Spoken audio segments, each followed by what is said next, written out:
آج I am F کی delegation سے میں نے میٹنگ کی اور میری ٹیم نے، اور اس میٹنگ کا مقصد جس طرح سب کو اندازہ ہوگا، وہ میٹنگ کا مقصد یہ تھا کہ آئی ایم ایف ایک 9 مہینے کے لیے ایک پروگرام لے کے آ رہا ہے جس کو سٹینڈ بائی ایگریمنٹ کہتے ہیں۔ یہ کیوں لے کے آ رہا ہے؟ کیونکہ اگر یہ آئی ایم ایف کا اب قرضہ جو $3 ارب کا ان کو نہیں ملتا تو یہ یاد رکھیں کہ پاکستان، جو میں آج سے سال پہلے کہہ رہا تھا، بلکہ 13 مہینے پہلے میں نے جب کہا تو میرے اوپر انہوں نے کہا غداری کا کیس کرنا چاہیے۔ سارا شور مچ گیا کہ عمران خان ملک کے اندر ایک وہ فضا بنا رہا ہے جس سے ملک کی معیشت کو نقصان ہوگا۔ میں یہ کہہ رہا تھا کہ جس طرح یہ حکومت جا رہی ہے، پاکستان کو ڈیفالٹ کا خدشہ ہے۔ ڈیفالٹ کا پہلے مطلب سمجھ لے کیا ہے۔ ڈیفالٹ کا مطلب یہ ہے کہ اگر ان کی ابھی پچھلے مہینے 38% مہنگائی تھی، پاکستان کی تاریخ کی سب سے زیادہ ہے، تو اگر پاکستان ڈیفالٹ کر جاتا ہے، یعنی اپنے قرضے واپس نہیں کر سکتا، تو یہ اس سے دگنی ہو جائے گی، یہ 60% پہ پہنچ جائے گی۔ بلکہ یہ وہ جس کو کہتے ہیں ہائپر انفلیشن، کہ وہ آئے گی مہنگائی پاکستان میں کہ لوگ یعنی ایک ڈبل روٹی لینے کے لیے نوٹوں کی تھدیاں لے جانی پڑیں گی، یعنی جس کو ہائپر انفلیشن کہتے ہیں۔ اس سے کمزور تو بالکل ہی پس جاتا ہے نا۔ تنخواہ دار طبقہ جو آج بڑے برے حالات میں ہے، اس سے بہت دگنے برے حالات ہوتے ہیں اگر ڈیفالٹ کرتا ہے۔ اور صرف فائدہ کن کو ہوتا ہے؟ جنہوں نے ڈالر میں پیسہ رکھا ہوا ہے، جو ملک سے باہر ہیں۔ یہ جو لوگ اوپر آج حکومت کر رہے ہیں، جن کے سارے پیسے باہر پڑے ہوئے ہیں، اربوں ڈالر باہر پڑا ہے، ان کو تو کوئی فرق نہیں پڑے گا، لیکن پاکستان کے اندر لوگ پس جائیں گے۔ تو لہٰذا ہم نے پھر آئی ایم ایف کو ہم نے کہا کہ ٹھیک ہے، ہم اس کو آپ کی یہ جو سٹینڈ بائی ایگریمنٹ ہے، یہ تب تک انڈورس کرتے ہیں جب تک الیکشن ہو کے ایک نئی گورنمنٹ نہیں آتی۔ جو نئی گورنمنٹ آئے گی، ظاہر ہے وہ اپنا پھر سے اپنے پروگرام کے تحت آئی ایم ایف سے بات چیت کرے گی۔ لیکن صرف میں ایک چیز کہنا چاہتا ہوں آج، کہ یہی جب ہمیں مشکل پڑی تھی فیٹف کے اوپر، فیٹف کی ہمیں بلیک لسٹ پہ ہمیں خدشہ تھا کہ ہمیں ڈالنے لگے ہیں، ہمیں پارلیمنٹ کے اندر ایک قانون پاس کرنا تھا۔ تو جب ہم نے اپوزیشن کو قانون پاس کرنے کا کہا، کیونکہ اگر بلیک لسٹ پہ آ جائیں تو وہ بھی پاکستان میں سینکشنز لگ جاتی ہیں، وہ پھر وہی حالات بننے شروع ہو جاتے ہیں جو کہ ایک ڈیفالٹ سے ہوتے ہیں، یعنی فائنینسنگ ختم ہو جاتی ہے باہر سے، اس چیزیں مہنگی ہو جاتی ہیں، مہنگائی ہوتی ہے، غربت بڑھ جاتی ہے۔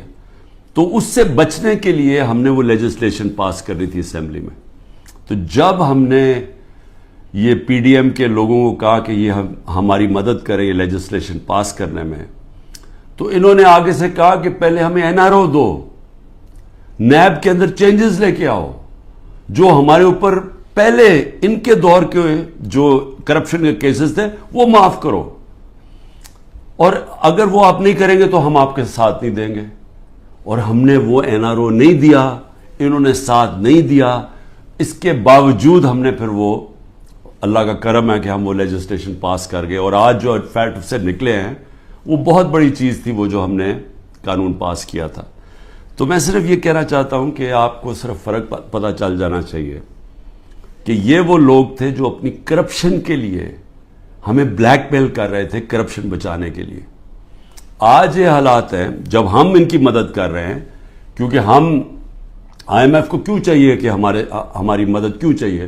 انہیں پتہ ہے کہ آگے کیئر ٹیکر گورنمنٹ آ رہی ہے، الیکشن جب آئیں گے کیئر ٹیکر گورنمنٹ یہ نہیں کر سکتی، تو ان کو چاہیے کہ ساری پارٹیز کا کنسنسس چاہیے۔ ہم صرف مدد پاکستان کے لیے کر رہے ہیں، جبکہ 10,000 ہمارے کارکن جیلوں میں ہیں۔ آج جو ہماری اکنامک ٹیم تھی وہ ساری انڈر گراؤنڈ ہے، ان کو اکٹھا کیا، زوم کے اوپر لیا۔ میرے اوپر 180 کیسز بن چکے ہیں، ساری سینئر لیڈرشپ کو یہاں اندر ہے کیسز ہیں، اور جو باہر نکلتی ہیں تو ان کو کہتے ہیں کہ جی پہلے کا پارٹی چھوڑو گے نہیں تو ہم آپ کو اندر رکھیں گے۔ جو ہمارے لیڈرشپ جیل میں ہیں ان کے اوپر انتہا قسم کا پریشر ڈالا جا رہا ہے۔ جو بھی گلگت بلتستان کے اندر جو ڈرامہ کیا گیا ہے، آپ یہ سوچیں کہ جو ممبرز کے اوپر انہوں نے پریشر ڈالا, ہمارے پاس تو نمبر پورے تھے, پہلے پارلیمنٹ کے اندر گھسنے نہیں دیا, اب اس کے بعد ایک ایک ممبر کے اوپر پریشر ڈالا ہے, وہی کرنے جا رہے ہیں جو کہ انہوں نے آزاد کشمیر میں کیا تھا. تو ایک طرف تو یہ ہو رہا ہے, اور اس کے باوجود ہم آج کیونکہ ہمارے ملک کو نقصان نہ ہو, ہم نے یہ فیصلہ کیا ہے کہ ہم اس اسٹینڈ بائی ایگریمنٹ کو بیکنگ دیتے ہیں تب تک جب تک الیکشن نہیں ہوتی. اب اس میں دو اور چیزیں تھیں. میں نے آئی ایم ایف کے جو امریکہ سے جو ہیڈ تھے, ان سے جو میں بات کر رہا تھا, ان کو میں نے ایک چیز سمجھائی کہ میں نے کہا جب تک اس ملک میں پولیٹیکل سٹیبلٹی نہیں آتی, سیاسی استحکام نہیں آتا, تو یہ جس طرح یہ ملک چل رہا ہے, یہ اب تھوڑی دیر اگر آپ 3 ارب دے بھی دیں گے اور 3 ارب ڈالر کی دے رہے ہیں, تھوڑے سے اور ڈالرز بھی 5-6 ارب ڈالر اور بھی آ جائیں گے, تو یہ تو کینسر کا علاج ڈسپلن سے ہو رہا ہے. جو کینسر ہے وہ پھیلتی جا رہی ہے, اور کینسر کیا ہے کہ ملک میں سیاسی استحکام ہی نہیں ہے. اور وہ کیوں نہیں ہے؟ کیونکہ یہ سب پارٹیز نے مل کے اور ساتھ اسٹیبلشمنٹ, کیونکہ تحریک انصاف اقتدار میں نہ آئے, الیکشن تب کروائیں گے جب یہ سمجھتے ہیں کہ پارٹی تحریک انصاف الیکشن نہیں لڑ سکے گی. جب ان کو اوپر اتنا دباؤ ڈالیں گے, اس کو اس طرح کرش کریں گے کہ جب وہ بالکل الیکشن نہیں لڑ سکے گی تب الیکشن کروائیں گے. میں آج اپنی قوم کے سامنے کہنا چاہتا ہوں کہ یہ جب سے رجیم چینج ہوا ہے, جب سے ہماری گورنمنٹ گرائی ہے, تب سے کوشش کر رہے ہیں پارٹی کو ختم کرنے کی. اور کوئی ان کو جو سب اوپر پاور میں بیٹھ کے تحریک انصاف کو ختم کرنے کی کوشش کر رہے ہیں, ان کو کوئی ملک کی فکر نہیں ہے. انہوں نے جو پاکستان کی معیشت سے کیا, میں آپ کو پھر کہتا ہوں دشمن بھی نہ کرے.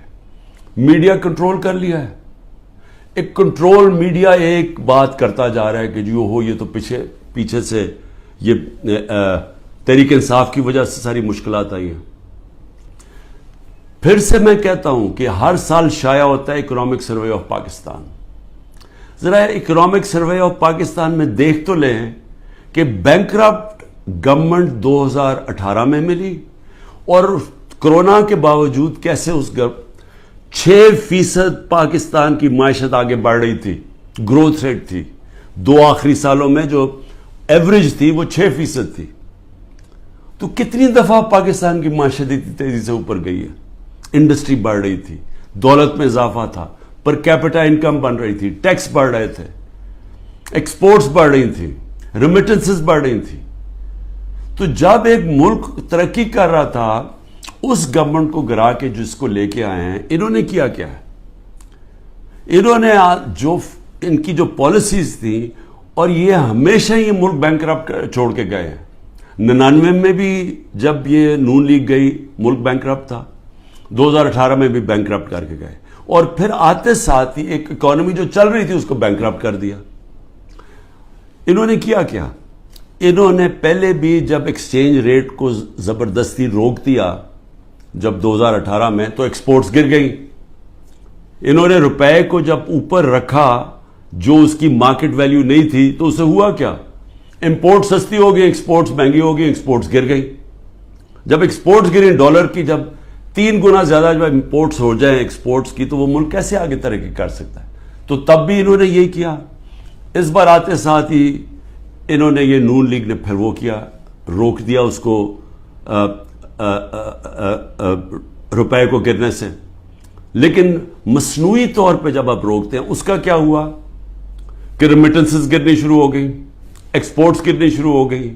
پھر را مٹیریلز جو امپورٹ کرتے ہیں ہم انڈسٹری کے لیے, اس کو بند کر دیا. انڈسٹری نیچے جانی شروع ہو گئی, ٹیکس کلیکشن نیچے جانی شروع ہو گئی.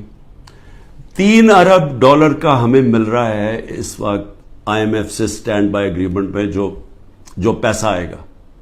7 ارب ڈالر صرف 1 سال میں پاکستان کو نقصان ہوا ہے ایکسپورٹس کی کمی میں اور ریمیٹنسز کی کمی میں. ریمیٹنسز کی کمی میں کیوں ہوا؟ کیونکہ اتنا فرق پڑ گیا مارکیٹ میں, روپیہ کی قدر کدھر چلی گئی, اور آفیشل کدھر تھی کہ لوگوں نے بینکوں کے تھرو پیسہ نہیں بھیجا، دوسری طرح پیسہ بھیجنا شروع کیا، ہمارا ریمیٹنسز کم ہو گئی، اور ایکسپورٹس کم ہونی تھی، جب انڈسٹری کے اوپر انہوں نے را مٹیریل بند کر دیا ایکسپورٹس کم ہو گئی، تو $7 ارب کا ایک سال میں کمی آئی ان کے دور میں، جبکہ $3 ارب کا ہم اب قرضہ لے رہے ہیں، قرضے بڑھتے جا رہے ہیں، آمدنی سکڑتی جا رہی ہے۔ کوئی ملک چل سکتا ہے ایسے؟ اور کتنی دیر چلے گا؟ اور پھر اوپر سے سیاسی استحکام ہی نہیں ہے، لوگ ملک چھوڑ کے جا رہے ہیں، ملک سے ڈالرز باہر جا رہے ہیں، جب پروفیشنلز بھی باہر جا رہے ہیں اور ڈالرز بھی باہر جا رہے ہیں تو آگے کیا رہے گا مستقبل پاکستان کا؟ اس لیے ہم نے IMF کو بھی سمجھایا، میں نے اس کو سمجھایا، میں نے کہا دیکھو جب تک فری اینڈ فیئر الیکشنز نہیں ہوں گے یہ ملک اب یہاں سیاسی استحکام نہیں آئے گا اور اکانومی ٹھیک نہیں ہونے لگی۔ لیکن بدقسمتی کیا ہے کہ حکومت دوسری یہ جو پالیسیز ہیں جو پاور میں بیٹھے ہیں وہ دوسری طرف جا رہے ہیں، بجائے صاف اور شفاف الیکشن کروا کے ایک سیاسی استحکام آئے، ایک ایسی حکومت آئے جو پبلک کی ووٹ سے آئے، پبلک کے مینڈیٹ سے آئے، 5 سال کے لیے آئے، وہ پھر مشکل فیصلے کرے۔ مشکل فیصلے کا مطلب اصلاحات کرے۔ اصلاحات تب ہوتی ہے ملک میں جب پبلک ایک گورنمنٹ کے ساتھ کھڑی ہو، اعتماد رکھیں گورنمنٹ میں، تب مشکل فیصلے ہوتے ہیں۔ جب وہ گورنمنٹ ان کو کہے کہ یہ ہم اس ملک میں سرجری کر رہے ہیں، یہ ہم اصلاحات کر رہے ہیں، آپ کو شروع میں تکلیف ہوگی لیکن بعد میں آپ کے حالات بہتر ہو جائیں گے۔ لیکن وہ گورنمنٹ کر سکتی ہے جس کو پبلک اس پہ اعتماد رکھے۔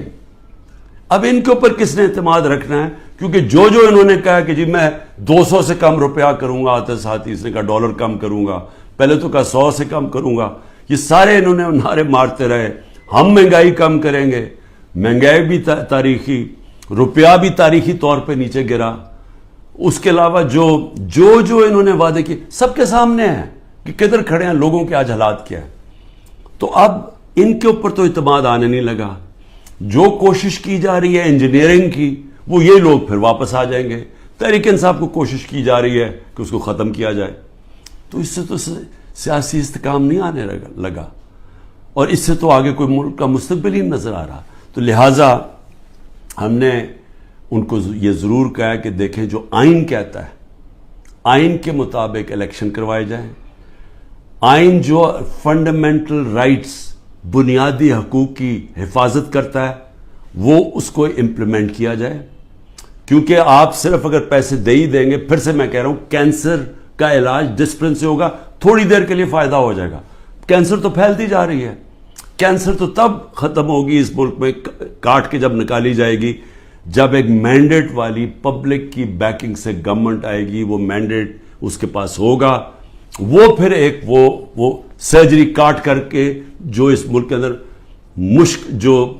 جو غلط چیزیں آ گئی ہیں، جو ہماری ملک کے اندر اصلاحات چاہیے ہیں، جو مشکل فیصلے چاہیے ہیں، جو رول آف لا، قانون کی بالادستی قائم کریں تاکہ ملک میں باہر سے انویسٹمنٹ آئے، سرمایہ کاری ہوگی تو دولت کے اندر اضافہ ہوگا، وہ دولت میں اضافہ ہوگا تو ٹیکس یہ جو قرضے واپس کریں گے، وہ دولت میں اضافہ تو ہونے نہیں لگا اگر یہ جو آج جنگل کا قانون ہے، تو وہ سب کچھ اکٹھا جاتا ہے۔ سیاسی استحکام، اس کے بعد